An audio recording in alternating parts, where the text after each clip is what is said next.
Okay, अस्सलाम वालेकुम। कैसे हैं आप लोग? अच्छा, आज की वीडियो हम बना रहे हैं how to do trademark name search के ऊपर।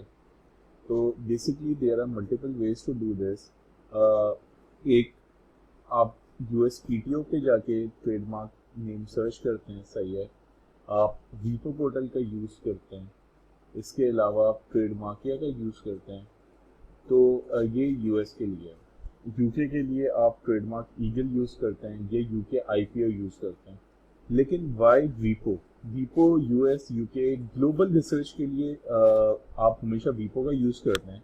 वीपो is world intellectual property organisation, right?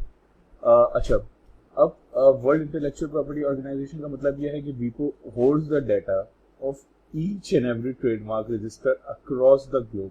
अच्छा, अब वीपो को यूज़ कैसे करना है और इसके अंदर और क्या क्या चीज़ें मौजूद हैं, इस पे ज़रा बात करते हैं। तो आप देखें, international patent system, the international trademark system, इस ऑप्शन के थ्रू आप all over the globe trademark apply कर सकते हैं। सिर्फ इन्होंने नाम दिए हुए, मैड्रिड, लिस्बन, बुडापेस्ट, ये सब नाम दिए हुए हैं, सही है। Policies, corporation, resources, about intellectual property organisation, about वीपो। अच्छा, हम जिस फीचर को यूज़ करेंगे वो फीचर है रिसोर्सेज के अंदर आके आप आईपी डेटाबेस के अंदर आएँ और यहाँ आके आप क्लिक करेंगे ग्लोबल ब्रांड डेटाबेस। अच्छा, अब हम जब ग्लोबल ब्रांड डेटाबेस पे आ जाते हैं तो वीवो हमें कहता है कि global brand database, the global brand database is your gateway to more than 42 million records from some 55, I don't know whether this English is correct, but from some 55 national and international collection.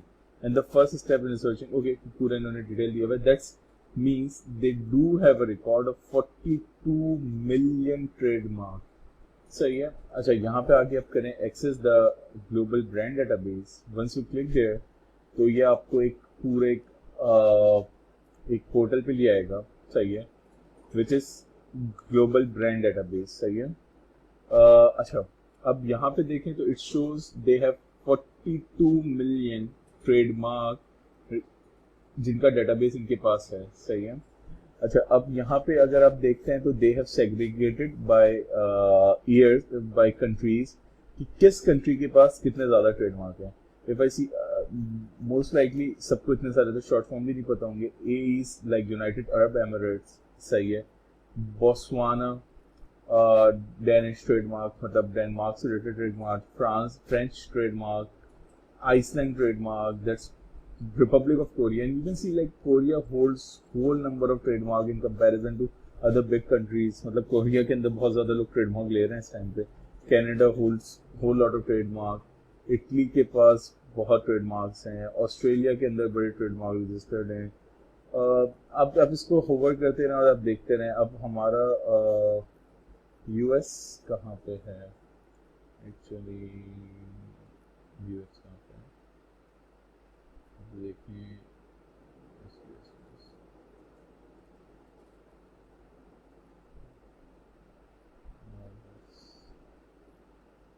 अच्छा है, तो यहाँ पे for example New Zealand आ गया, Australia आ गया।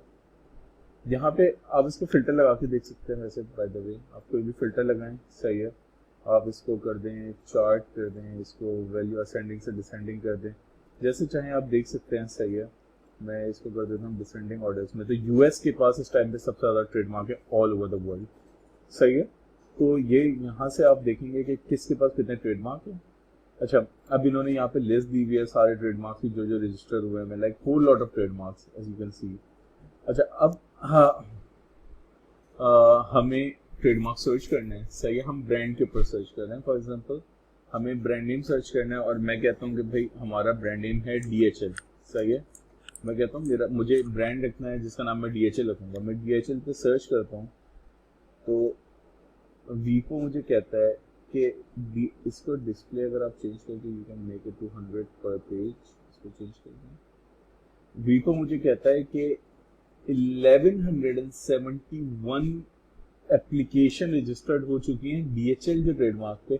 और images भी दिखा रहा है, कंट्रीज भी दिखा रहा है। ये जापान के अंदर हुई हुई हैं, ये पता नहीं कहाँ पे, जर्मनी में हुई है, आई गेस ये कोरिया में हुई हुई है, ये जर्मनी के अंदर है, GmbH सही है। मतलब वो लाइक 1171 एप्लीकेशन सिर्फ DHL के लिए हुई है, और इसमें active, inactive, active, active, pending, ये सारी इमेजेस हैं, सही है। ये सारे लोगों ने जिन्होंने करा हुआ है DHL के लिए। इसके अंदर DHL खुद है, ये DHL इंटरनेशनल, GmbH भी DHL खुद है, और डचेस पोस्ट भी मेरे ख्याल से DHL का ही कुछ है। बाकी कुछ लोगों ने भी शायद किए हुए हैं, लेकिन ये मेरे ख्याल से AE के अंदर हुए हैं, ये DHL के अपने ट्रेडमार्क होंगे। अब कुछ होंगे जो पता नहीं किसी और ने कर लिए हो, विच इज ऑल्सो पॉसिबल, हो जाता है कभी कभी कि किसी ने कोई ऐसी कंट्री में किया हो जहाँ पे नहीं हो DHL का। अब ये देखें ना, ये DHL is not an official DHL, सही है, इसने किसी ने किया हुआ है। अब इसने कहाँ पे किया हुआ है, जैसे इंडोनेशिया में किया हुआ है शायद, नॉट श्योर, इतना आईडी कौन सा कंट्री है, बट यू कैन सी कि लोगों ने DHL का ट्रेडमार्क भी करा हुआ है। लेकिन ऐसी कंट्रीज हैं जहाँ पे DHL नहीं है। अब तो लेकिन 1100 ट्रेडमार्क के बाद कोई चॉइस नहीं बचती कि DHL के नाम पे कोई ट्रेडमार्क लेगा। अब देखें ना, सब कब हुआ है, 2005, 7, ये 13 में हुआ हुआ है DHL जापान में खुद हुआ हुआ है, 2000, 2000 और ये देखें सारे हुए हैं DHL के। अच्छा अच्छा, जब आप एक दफ़ा ब्रांड नेम सर्च कर लें तो इसको यहाँ से कैंसिल कर दीजिएगा। अब फॉर एग्जांपल मुझे मेरे ब्रांड का नाम रखना है पांडा बूम, सही है, मैं मेरे ब्रांड का नाम रखना चाहता हूँ पांडा बूम, सही। आई थिंक ये मेरे ब्रांड का नेम होगा। तो एज यू कैन सी कि पांडा बूम के ऊपर 11,224 रिजल्ट्स हैं, बट ऑलरेडी 100। अब ये मैंने जब पांडा बूम लिखा तो इसमें मुझे सारे सिमिलर रिजल्ट दिखा दिए, सही है, जिसके अंदर बूम आ रहा है या पांडा आ रहा है, सही है।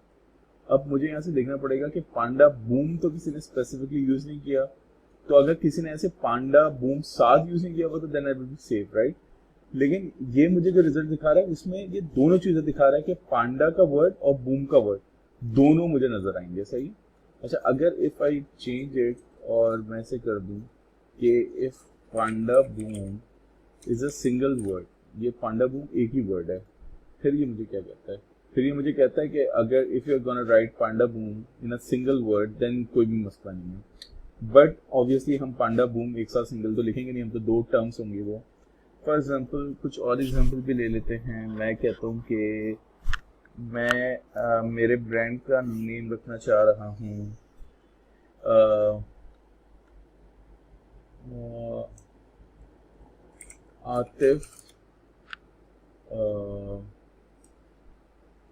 आतिफिज्म, right, Atifism, I don't know how this sound. तो ये मुझे कहता है कि आतिफिज्म के नाम से कोई भी ब्रांड रजिस्टर नहीं है, तो I am safe to apply.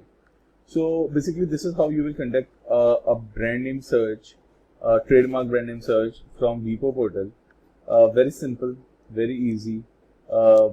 बहुत सारी चीज़ें हैं इसमें एक्सप्लोर करने की, क्योंकि Vipo is like world biggest database with 42 million। अच्छा, ये हर वीक अपडेट्स होते हैं नंबर, अभी आप देख रहे हैं दैट्स 42,000,1358। बाद में ये चेंज हो जाएगा, every week they add more and more trademark in their database, तो वो रोज सर्चेस चेंज होती रहती हैं यहाँ पे। तो this is a brief video about Vipo and how to use it. अच्छा, एक चीज़ मेक श्योर करें, Vipo के साथ आप कर रहे हैं नेम सर्च, बट जो आपका कंट्री है जहाँ पे आपको आपका ट्रेडमार्क रजिस्टर करना है, आप वहाँ पे स्पेसिफिकली भी करेंगे।